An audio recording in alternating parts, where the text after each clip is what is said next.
नमस्कार दोस्तों, कैसे हैं आप सब। आई होप अच्छे ही होंगे। तो आज मैंने टॉपिक पिक किया है कि हमारा ऑरा यानी कि जो हमारा आभा मंडल है, हमारा ये जो शरीर है इसके चारों तरफ एक आभा मंडल होता है जो कि हमें प्रोटेक्ट करता है, हमारी बॉडी को इम्यून बनाता है। इस आभा मंडल के बारे में हम डिस्कस करेंगे आज। इस आभा मंडल का स्ट्रॉन्ग होना, मजबूत होना बहुत ज़रूरी होता है, जिसकी वजह से फिर आपकी लाइफ प्रोटेक्टेड रहती है, अच्छी डायरेक्शन में जाती है, अच्छी चीज़ें इसमें अट्रैक्ट होती हैं। और अगर आपका आभा मंडल जो है वो अगर वीक है और कहीं से भी उसमें नेगेटिविटी हो रही है और वो कमज़ोर होता जा रहा है धीरे धीरे, जिसकी वजह से क्या होगा, आपकी बॉडी में बहुत सारी बीमारियां अट्रैक्ट होंगी, नेगेटिविटी अट्रैक्ट होगी, डे टू डे लाइफ में छोटी छोटी चीज़ें प्रॉब्लम करेंगी आपको। तो इस तरीके की चीज़ें होती हैं जब आपका आभा मंडल जो है वो वीक होता है। तो आइए डिस्कस करते हैं कि हमारा आभा मंडल जो है वो कमज़ोर किन किन वजह से हो सकता है।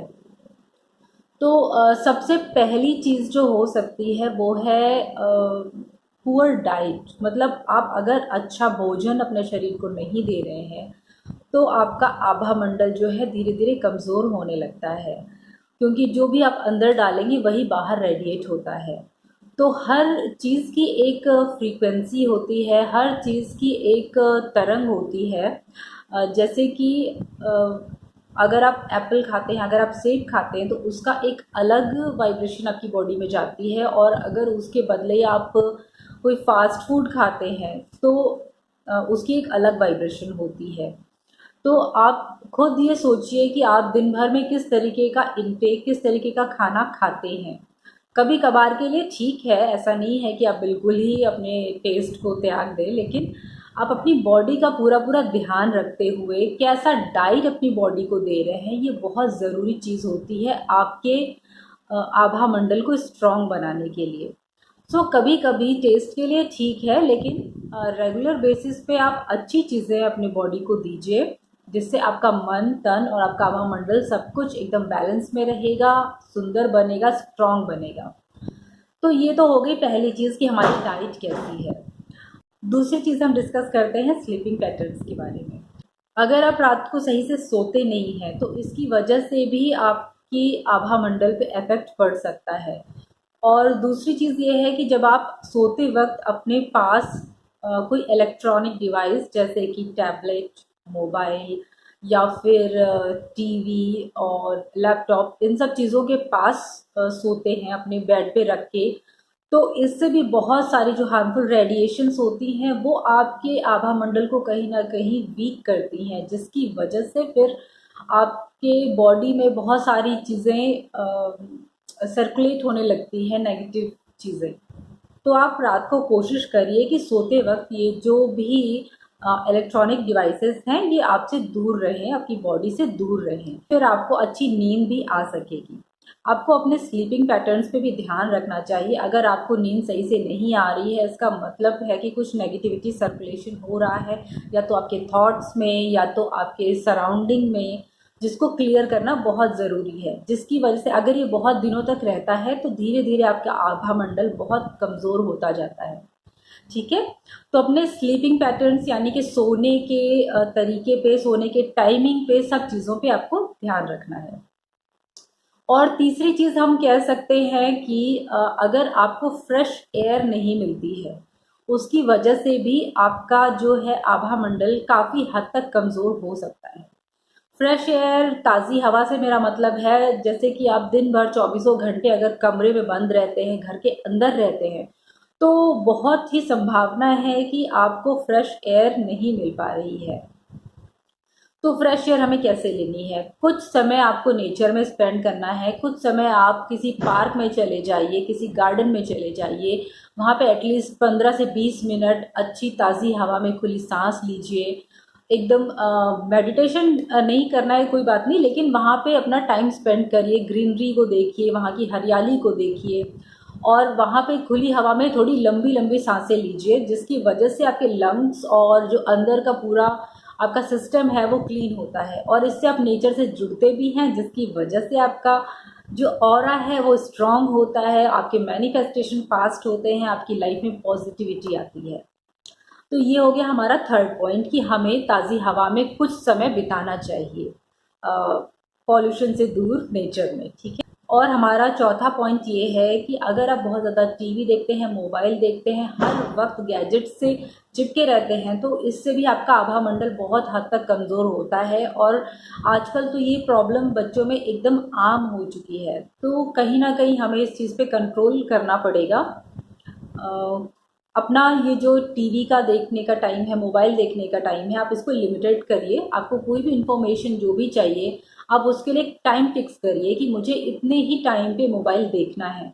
आधा घंटा सुबह देख लिया, आधा घंटा शाम को देख लिया, या फिर 1 घंटा देख लिया, दैट्स इनफ। उससे ज़्यादा देखने की ज़रूरत नहीं होती। अगर आप ज़्यादा टीवी और मोबाइल देखते हैं तो बहुत ज़्यादा इन्फॉर्मेशन आपके माइंड में जाती है, जिसमें बहुत ज़्यादा नेगेटिव, ऑलमोस्ट 80% नेगेटिव इन्फॉर्मेशन होती है, जो कहीं ना कहीं आपके माइंड को, आपके माइंडसेट को ख़राब करती है। फिर उसकी वजह से आपका ऑरा भी कहीं ना कहीं इम्बैलेंस होता है। सो इस चीज़ पे आपको थोड़ा सा कंट्रोल करना चाहिए, ठीक है। और हमारा पांचवा पॉइंट है कि अगर आप बहुत ज़्यादा एडिक्टेड हैं किसी चीज़ को लेकर के, जैसे कि अल्कोहल लेते हैं या स्मोक करते हैं या फिर कोई भी अदर चीज़ जिससे बहुत ज़्यादा आप एडिक्टेड हो जाते हैं, तो वो हमारे आभामंडल को कहीं ना कहीं इफ़ेक्ट करता है। तो अपने ऊपर एक चेक रखिए कि किसी भी चीज़ की अति आप ना करें, और वो भी कोई नेगेटिव या फिर कोई ख़राब चीज़ जो आपको पता है कि आपकी बॉडी को कहीं ना कहीं हार्म करती है। इमीडिएट इफेक्ट नहीं दिखता उसका, लेकिन लॉन्ग टर्म में कहीं ना कहीं इफेक्ट दिखता है। तो वो चीज़ें धीरे धीरे आपकी ऑरा को भी डाउन करती हैं, जिसकी वजह से आप बहुत तरह की नेगेटिव चीज़ें अट्रैक्ट करते हैं, लाइफ में बीमारियां अट्रैक्ट करते हैं, रिलेशनशिप में प्रॉब्लम्स अट्रैक्ट करते हैं, और आपका पर्सनल प्रोफेशनल सारी चीज़ें इससे इम्बैलेंस हो जाती हैं अगर आपका ऑरा इम्बैलेंस होता है। तो अगर आपका कोई भी एडिक्शन है तो प्लीज़ उसको धीरे धीरे कम करने की कोशिश कीजिए, क्योंकि एडिक्शन एकदम से नहीं छूटते हैं। हैबिट चेंज करना बहुत मुश्किल होता है, लेकिन नामुमकिन नहीं होता। तो आप चेंज कर सकते हैं। तो अपने ऑरा को क्लीन करने के लिए इतना आपको धीरे धीरे छोटे छोटे स्टेप्स लेने पड़ेंगे। और हमारा छठा पॉइंट है कि अगर आप बहुत ज़्यादा नेगेटिव एनवायरनमेंट में रहते हैं, जैसे कि अगर आप ऑफिस में या फिर आपके सराउंडिंग में जहाँ पे भी आप रहते हैं, वहाँ पे अगर बहुत ज़्यादा हर वक्त झगड़ा, लड़ाई झगड़ा, नॉइस और हर तरह की नेगेटिव सिचुएशंस होती रहती हैं, तो वो चीज़ें जो है कहीं ना कहीं, अगर आप कितना भी पॉजिटिव बनने की कोशिश करिए, लेकिन कहीं ना कहीं आपके ऑरा को अफेक्ट ज़रूर करती है। तो कोशिश करिए कि ऐसी सिचुएशंस को अवॉइड किया जा सके और ऐसी सिचुएशन से दूर रहा जा सके। और अगर दूर रहना पॉसिबल नहीं है तो ऐसी सिचुएशन में आपको बहुत ज़्यादा मेडिटेशन करनी पड़ेगी, अपनी एनर्जी हीलिंग करनी पड़ेगी, और उसके लिए आप होपुनो EFT का सहारा ले सकते हैं। मैं खुद भी पर्सनली रोज़ ये चीज़ें प्रैक्टिस करती हूँ, जिससे काफ़ी हेल्प मिलती है आपकी ऑरा को क्लीन करने में। जो भी आप दिन भर में नेगेटिव एनर्जी अट्रैक्ट कर लेते हैं, उन्हें एकदम क्लीन कर दीजिए, तो आपका ऑरा स्ट्रांग बना रहता है। तो अगर आप नेगेटिव उसमें रहते हैं या फिर कोई बहुत पुराना ट्रॉमा है आपके साथ जुड़ा हुआ, कोई बहुत पुरानी यादें हैं जो आपको दुख देती हैं, लेकिन आप अभी भी उनको छोड़ नहीं पा रहे हैं, तो वो धीरे धीरे आपके ऑरा को कमज़ोर करते चले जाते हैं। सो उनको भी आपको रिलीज़ करना बहुत ज़रूरी है, उनसे बाहर निकलना बहुत ज़रूरी है। तो उसके लिए भी आप होपोनो और EFT का सहारा ले सकते हैं, और ये बहुत ही इफ़ेक्टिव होता है। मैं खुद इस पर्सनली खुद प्रैक्टिस करती हूँ, लोगों को प्रैक्टिस करवाती हूँ। आगे आने वाले टाइम में मैं आप लोगों के लिए इसका एक कोर्स भी लॉन्च करूँगी, आप मेरे साथ जुड़ सकते हैं अगर आप इंटरेस्टेड हैं। और ये वैसा ही है जैसे आप रोज़ सुबह उठ करके अपने घर में झाड़ू लगाते हैं और अपने घर का सारा कचरा, जो भी सब गंदगी है, सब उसे साफ करके अपना घर को क्लीन करते हैं, और आप रोज़ ये नहीं पूछते कि आज झाड़ू लगाऊं कि नहीं लगाऊं। सो एग्जैक्टली वैसा ही होता है कि हमें अपना ऑरा क्लीन करना है, अपनी एनर्जी क्लीन करनी होती है। तो इसीलिए हम रोज़ अपनी एनर्जी हीलिंग करना बहुत ज़रूरी होता है।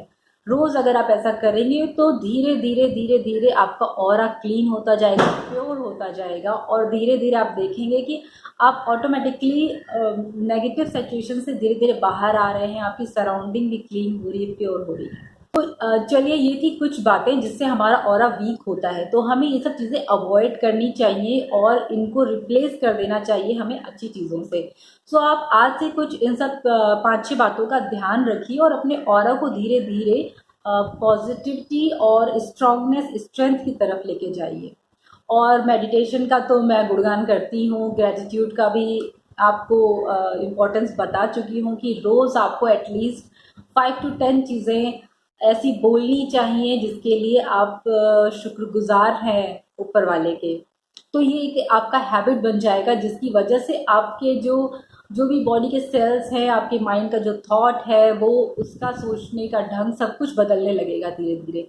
जब आप ऊपर वाले का शुक्राना करने लगते हैं तो वैसी ही चीज़ें आपकी लाइफ में बढ़ती चली जाती हैं। सो ये कुछ चीज़ें हैं, आप इनका ध्यान रखिए, अपने ऑरा को स्ट्रॉन्ग बनाइए। आपका ऑरा जब स्ट्रॉन्ग बनने लगेगा तो धीरे धीरे आपके अट्रैक्शन भी बहुत पॉजिटिव होने लगेंगे, आपके मैनिफेस्टेशन इतने फास्ट हो जाएंगे, ऑटोमेटिक हो जाएंगे कि आपको बहुत ज़्यादा एफर्ट नहीं डालना पड़ेगा। सो धीरे धीरे अपनी लाइफ को पॉजिटिव बनाइए, पॉजिटिविटी की तरफ ले जाइए और जुड़े रहिए माइंड मंत्रा विद मनु के साथ। आपको वीडियो अच्छा लगता है तो लाइक करिए, सब्सक्राइब करिए चैनल को। चलो, आज के लिए बस इतना ही। अपना ध्यान रखिए, मैनिफेस्टेशंस करते रहिए, be positive, be happy. All the best.